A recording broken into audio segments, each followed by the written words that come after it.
Nós estamos de volta, você está no programa Alma Querida.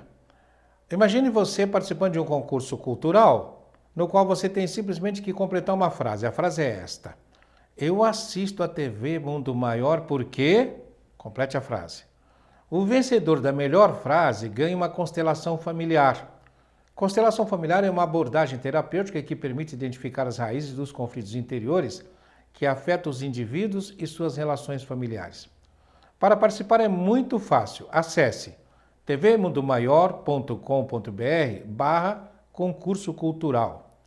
Se você não tiver internet, não tem problema. É só você ligar para 0 operadora 11 2283 0360. 2283 0360. Ou senão você manda uma carta com a sua frase para Concurso Cultural, Rua Duarte de Azevedo, número 728, Santana, São Paulo. O CEP é 02036 022. O concurso terá validade de 22 de agosto a 31 de outubro de 2010 e é para todo o Brasil. Participe. Nós queremos saber porque você assiste a TV Mundo Maior. Vamos voltar aos nossos e-mails. Agora, a pessoa diz que é separada, mas ainda tem ilusão de que ele vai voltar. Aí ela diz assim: escutando um programa, um dos nossos programas, me vi na mesma situação que a pessoa que havia mandado um e-mail. A diferença é que solicitei ao meu marido para resolver a vida dele e ele caiu fora da relação rapidinho. Porém, ele está sempre presente, deixando alguma coisa no ar. Aí descobri sem querer que ele está morando com uma pessoa com quem ele já tinha tido um caso. Caso este que foi motivo da nossa primeira separação. Então ela já teve outra separação. E ela disse: sempre pedi sinceridade a ele, mas ele não consegue ser sincero. Será que não? Ele está deixando você saber das coisas. Você não soube sem querer, você soube porque você queria saber e porque ele queria que você soubesse. É a maneira que as pessoas têm de deixar as coisas claras. Ele não tinha condições de te falar: olha, eu gosto de você e gosto de outro. Nós já falamos aqui nesse programa de vários casos e de um deles que foi muito significativo e impactante para nós, porque o camarada era amigo e veio dizer: olha, eu gosto de uma e gosto de outra, como é que eu faço? Eu não quero fazer sofrer. Falei: você não tem saída, você vai ter que assumir. Se você quer ter a dignidade de cumprir com a sua palavra, ou você fica com uma ou fica com a outra. Você ficar com as duas, você vai fazer as duas sofrer. Mas eu não quero que ninguém sofra. Não há como você não fazer alguém sofrer. A não ser que você sofra sozinho. E aí, ele tomou a iniciativa de sofrer sozinho. No meio de uma partida de futebol society, quando estava comemorando o gol do time dele, junto com os amigos, levantou uma taça no fim do jogo e caiu duro. Teve um infarto aos 38 anos de idade. Com perfeita saúde, fazia check-up todos os anos. Morreu. Quando eu soube, eu xinguei esse meu amigo. Incompetente, porque não teve a competência de ficar aqui e falar como: olha, não posso ficar com você. Mas é muito importante eu tomar essa iniciativa, porque se numa próxima encarnação eu me encontrar com você e nós ficarmos juntos, eu preciso que você confie em mim. Eu não quero mais levar essa vida de mentiras. Essa vida que eu falo uma coisa e faço outra. Porque isto não funciona. Aí a missivista diz assim: entendi que a vida dele é uma mentira. Não, a vida dele é verdade. Só que essa verdade é feita dessas mentiras, não é de mentira. É uma vida, essa é a verdade da vida dele, é feita de promessas não cumpridas. E de dores também. Senti muita pena de mim. Isto é o que sempre acontece. Ela continuou: mas eu sinto mais pena dele, pois ele não cai em si. O que está atraindo de ruim para ele? O que ele está atraindo para ele? Está atraindo isso que eu disse. Que ele vai ficar numa situação de que no futuro nem você vai poder acreditar nele, nem a outra vai poder acreditar nele. Por quê? Porque não tem o comportamento de dizer: olha, eu estou com você, tem uma outra pessoa que me atrai, mas eu sei que isso é transitório, a gente não vive desta atração, todos nós temos que aprender o amor incondicional e eu quero fazer isto com você. Eu tenho amor suficiente, se você tiver por mim, nós vamos caminhar juntos e levar uma vida inteira fazendo esta construção. Depois, no final, vocês vão ver que coisa linda que é a construção que se consegue fazer quando se consegue vencer todas essas atrações do mundo. Porque o mundo vai trazer essas atrações. Uma vez eu li uma frase de um pastor evangélico em que ele dizia: você olhar a primeira vez não é pecado. Se você olhar a segunda, que é com intenção, aí é pecado. Então, é uma questão de determinação, você viver o seu compromisso. Seja o teu falar sim, sim, não, não. O que passa disto é do maligno, disse Jesus. São palavras de Jesus. A outra coisa importante que você precisa ter em mente, você diz o que ele está criando para ele. Eu vou dizer para você o que ele está criando para ele. Ele está fazendo o seguinte, eu sempre digo, toda matriz, ou melhor, toda filial tem um sonho. O sonho de toda filial é se tornar matriz. E como todos os sonhos precisam ser realizados, por que os sonhos têm que ser realizados? Para você superar a infração ao segundo mandamento que diz, né? Não terás outros deuses diante de mim. E voltar para o primeiro que diz, eu sou o Senhor teu Deus. Você ter Deus em primeiro lugar. Porque quando você diz, eu não consigo viver sem você, está fazendo outro de Deus. Você consegue viver sem tudo. Tudo. Você só não consegue viver sem Deus. Aí, o sonho da filial é ser matriz. Ela vai realizar esse sonho exatamente para se desiludir. Aí as pessoas dizem, ai, que desilusão. Eu estou tão triste que eu me desiludi. Eu falo, mas como? Você queria ficar iludido? Devia estar feliz que se desiludiu. Acabou a ilusão. E o que acontece com essa filial que quer ser matriz? Numa outra encarnação, ela casa com o cidadão. Aí ela o tem como queria.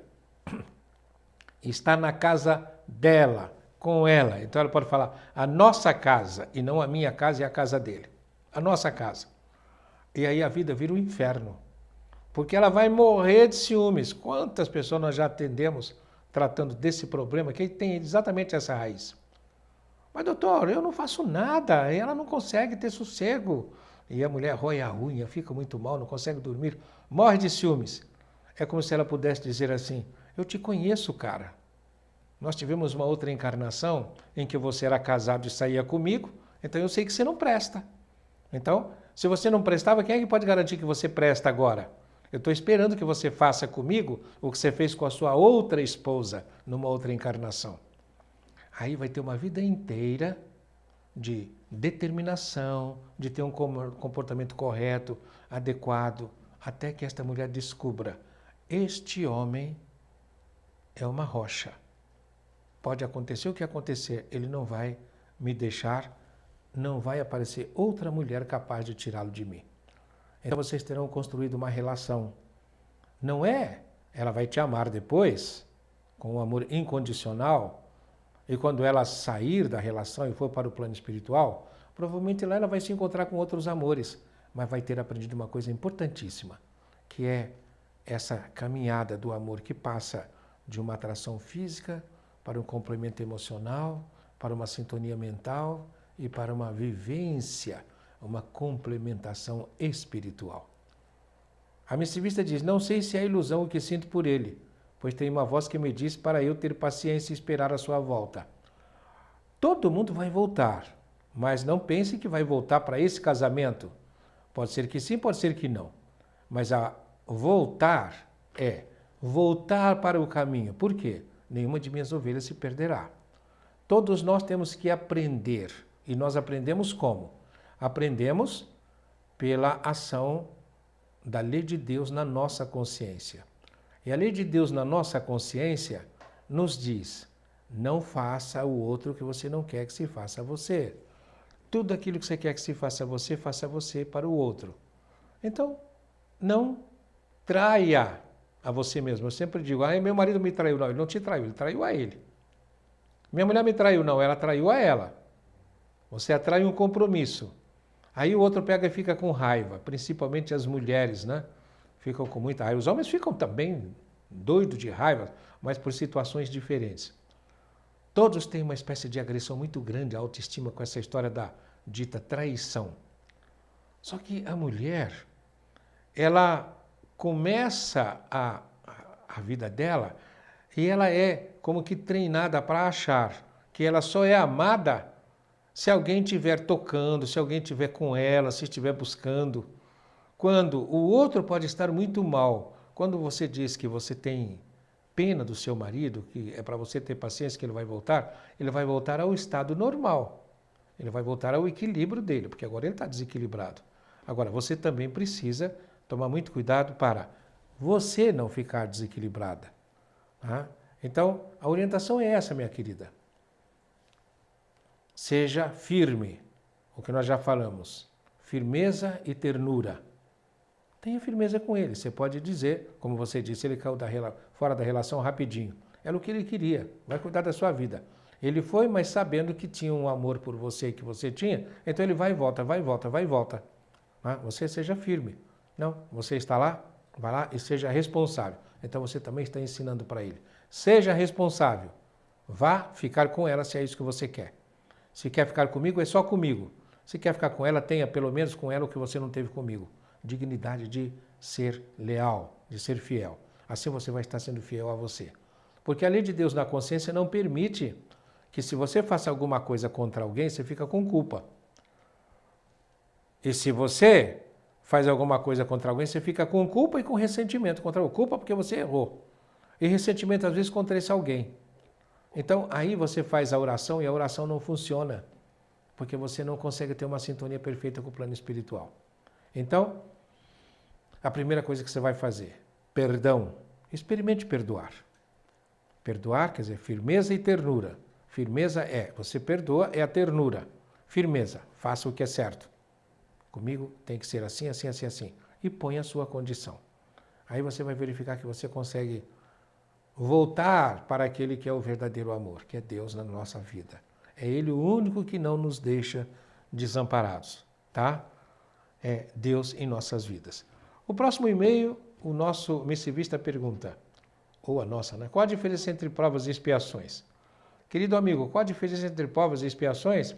Estou confuso, pois cada um interpreta de maneira diferente e eu gostaria de saber a sua opinião. Tenha sorte. Abraços fraternos, fica na paz de Deus. É Rogério de Caraguatatuba. Rogério, você quer a minha opinião, né? Para aumentar a confusão, porque o que vai acontecer vai ser mais uma opinião. Provas e expiação. Provas. Você vem aqui neste planeta de provas e expiações, por isso que você quer saber a diferença, né? Provas e expiações. Você vem nesse planeta de provas e expiações, e como é que você pode vir? Veja só.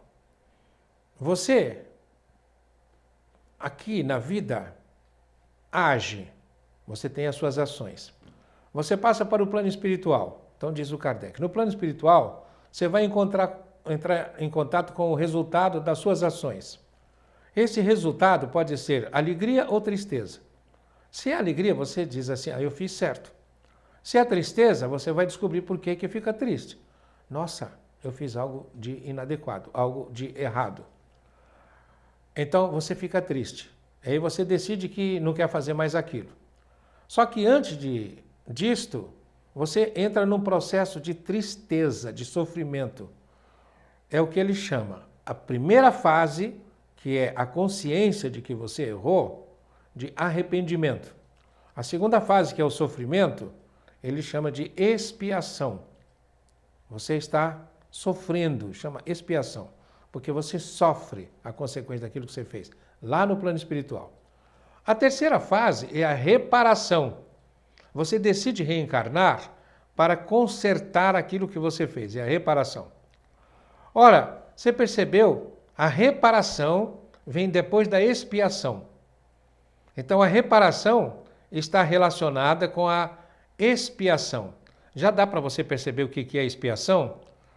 É aquilo que você está vivendo que é decorrente de um erro do passado. Agora, você pode chegar no plano espiritual, e você está no plano espiritual, e lá você descobre que um filho seu, ou alguém da sua relação, está sofrendo no plano material, ou mesmo está sofrendo no plano espiritual. E você decide por amor, você não tem nada do que se arrepender, mas você ama, e você decide por amor reencarnar Faz uma programação de vida na qual você vai beneficiar muitas pessoas e também você vai aprender e vai crescer com isso. E você reencarna, recebe aquele filho que vem diretamente do plano espiritual inferior para ficar com você, já está tudo marcadinho lá. Vai te trazer muito sofrimento. Ele vai ser um filho drogadito, mas você vai amá-lo incondicionalmente, vai fazer tudo para fazer com que ele vença essa compulsão.